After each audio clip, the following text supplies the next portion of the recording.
Like any other psychic phenomenon, the dream may have several definitions.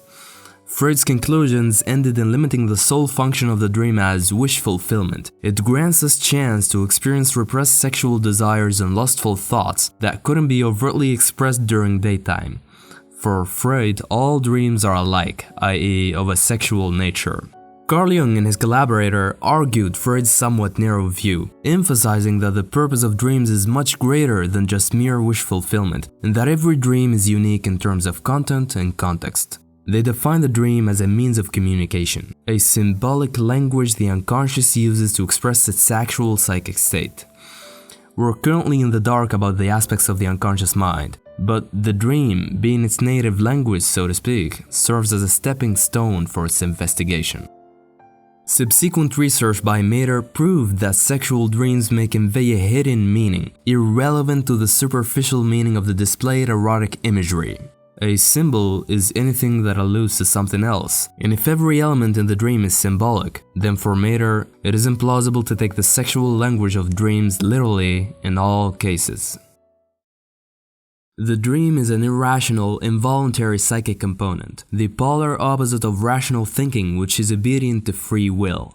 Illogical, silly, absurd, and sometimes immoral. These are the bad qualities that distinguish dreams from other psychic processes, and which incite most people to judge dreams as meaningless. But lack of logic in something doesn't mean that that thing has no value.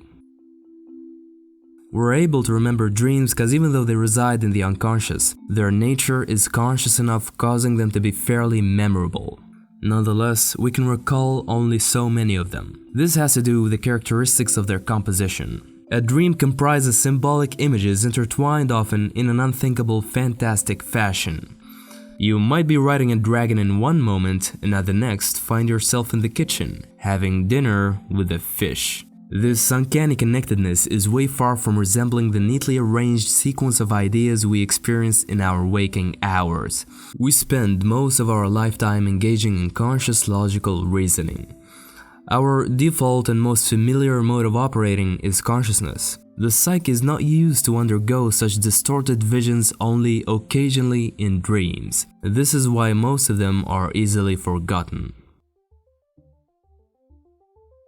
If the dream is a psychic component, then nothing disproves that it can obey the same laws as other psychic processes, e.g. thinking, feeling, and perception. According to Jung, every psychic structure could be regarded from two standpoints, that of causality and finality. Regarded from the standpoint of finality, every psychic process has a unique purpose, the dream included, as well as every single image it contains. From the causal standpoint, a psychic process cannot manifest autonomously, it must have a cause. For instance, if there is nothing to ponder over, there is no need for thinking. The same applies to dreams, they are the product of a cause. If we are to examine the contents of a dream, we may notice that sometimes its characters are people you frequent in real life. The context as well may revolve around either past or current events. Drawing on this regard, conscious experiences might turn out to be one of the main causes of dreams. And if this speculation holds true, along with the views of Freud, then any dream is in origin a combination of conscious contents, i.e. real-life occurrences, thoughts, emotions, etc., that for some reason got repressed, distorted, and stored in the confines of the unconscious, to reappear then once again on the surface of consciousness, only this time in a coded symbolic form, the dream. Later, we're gonna dive deeper into the reasons behind this repression.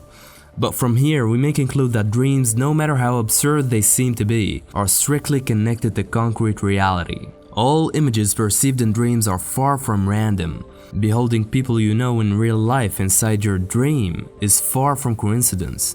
Each dream symbol is associated with a conscious experience. Therefore, to grasp the core meaning of a dream, you must trace back every single dream image to its real-life association. An inexperienced person might be able to figure this out alone. However, the best results of dream interpretation often involve two people, the dreamer and a specialist. Let's take a look at a basic example. You might have seen a wooden chair in your dream. This object is self-evident, we see chairs all the time. To the layman, they have no special significance other than comfort provision. But a chair you see in your dream holds a hidden meaning, because remember, every dream object is a symbol, and because dreams are of a subjective nature, only the dreamer can tell the illusion behind that symbol. The specialist questions about it and say your response was, "I remember having seen this chair before. It is the one my dog has slept on all day long the day he died of fever." Bingo, you see? Now the obvious chair acquired a more profound meaning. So the first step of dream analysis is recollecting all real-life experiences associated with each and every dream object or scene. These objects might retain 1,000 meanings. This is why a precise recollection by the dreamer is crucial in figuring out the right one. The second step, we'll talk about it later because it varies depending on the dream type. Examining a dream is like deciphering a hieroglyph of an ancient civilization. Although it's quite achievable on your own, I'm only sharing this as theoretical knowledge for those interested in knowing more about dreams and the unconscious. A practiced psychologist, or better, a dream analyst, is the one to go for if you want to interpret dreams effectively. In medical psychology, normal treatment methods sometimes turn out unsuccessful.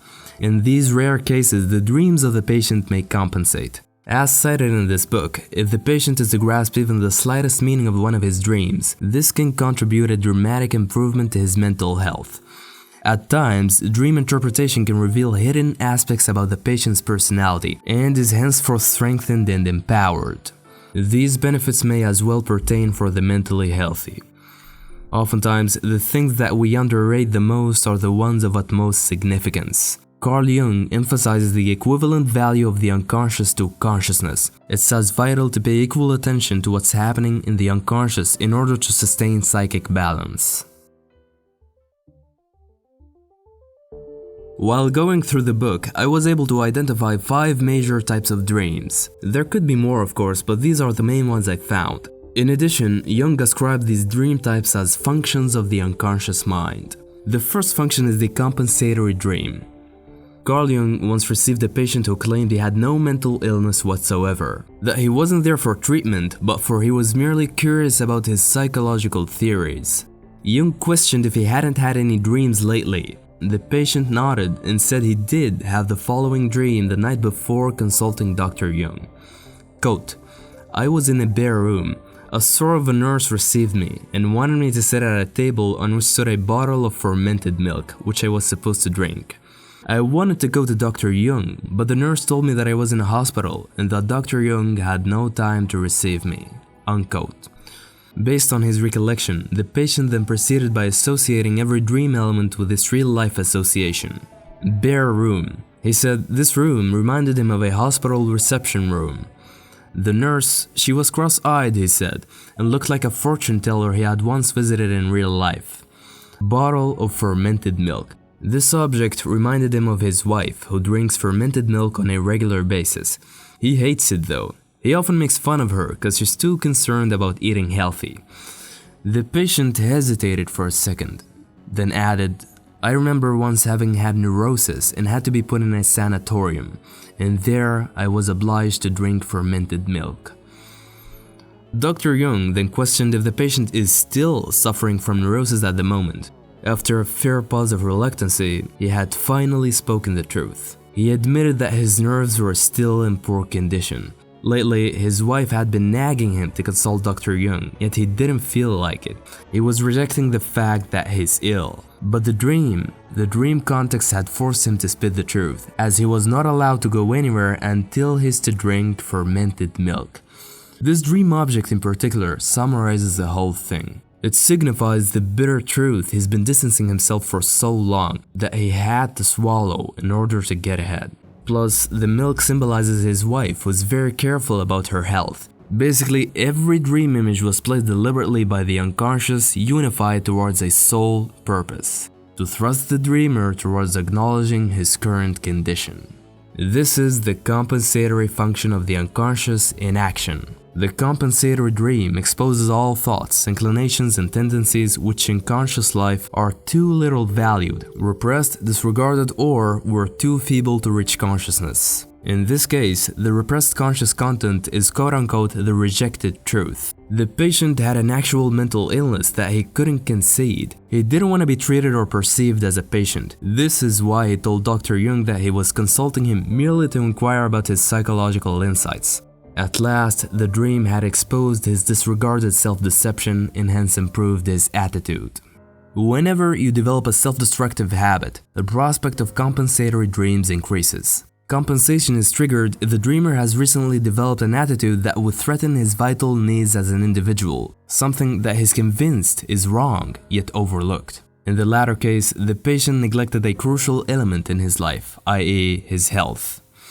In essence, anytime there is a shortfall on a personal level, the unconscious will discern it and remind you thereof. As a precept concerning this type of dream, its context will always be in contradiction with the conscious situation, i.e. the dreamer's attitude. Much like in our previous case, the conscious situation is of a self-deceiving patient. In contrast, compensation transmuted his lies into truthfulness. Or, for instance, someone who's very pessimistic might dream himself to be quite positive. An obese person who's been turning a blind eye on his compulsive overeating might envision himself forced into working out.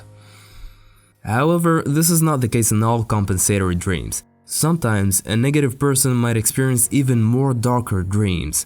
This has to do with his nature as an individual. He could be a person who gets motivated only if you scare him into doing something. The dream will then speak to him in the same way, a manner that holds true to his personality. The general rule here, compensation will exaggerate the conscious attitude either by converting the right thing to do to its opposite or vice versa. Remember, though it seems straightforward at times, the dream doesn't exhibit its message plainly. Coded symbolism is the only language it can express.